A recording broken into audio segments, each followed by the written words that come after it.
Hello students, in previous class I given some explanation about your fourth chapter heat.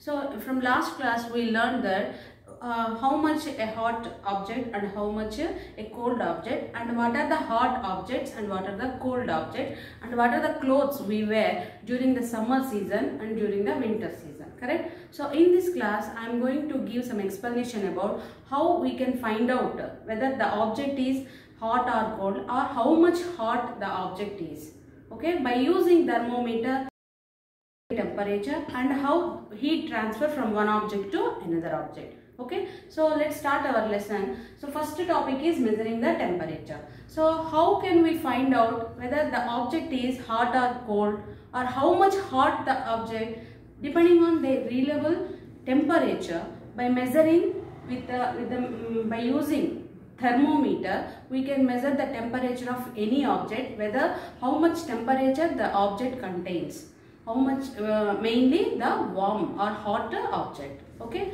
so first is measuring temperature. How we can measure the temperature of any hot object? By using thermometer. So thermometers are mainly two kinds of thermometers are available, and one more digital thermometer also readily we are using in nowadays. So here this is the clinical thermometer and this is the laboratory thermometer.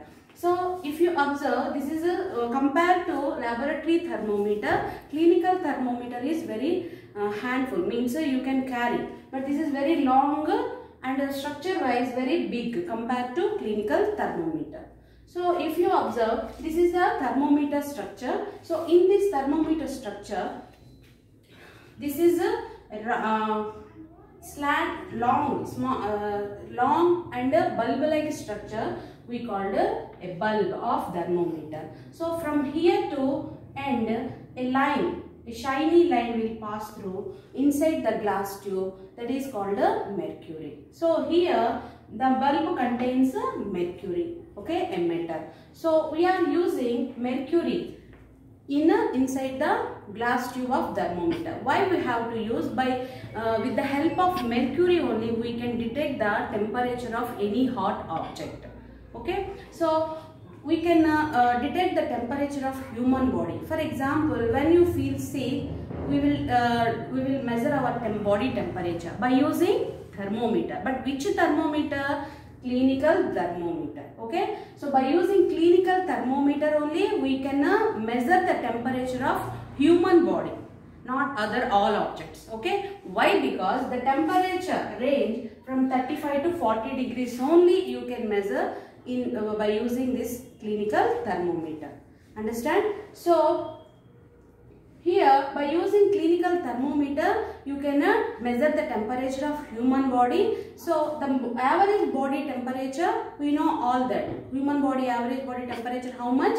37 degrees. This is maybe slightly slower or slightly higher. Means some person, depending on their body, some person exhibits 36, some person 37, 38, but the average body temperature of human is 37 degree centigrade. So if you observe the thermometer structure, it's a long and a glass tube, narrow glass tube, inside and uniform glass from top to bottom. So uniform glass structure, and inside the bulb-like structure is present at the one end, and from this bulb to end a mercury shiny thread-like structure you can observe. So here one more point, this is called a kink.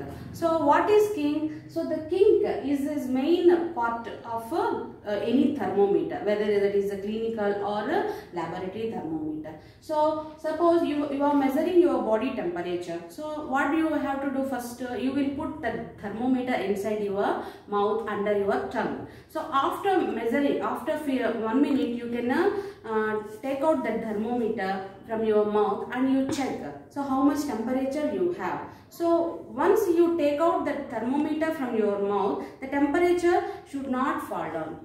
Why? Because this kink prevents the measuring level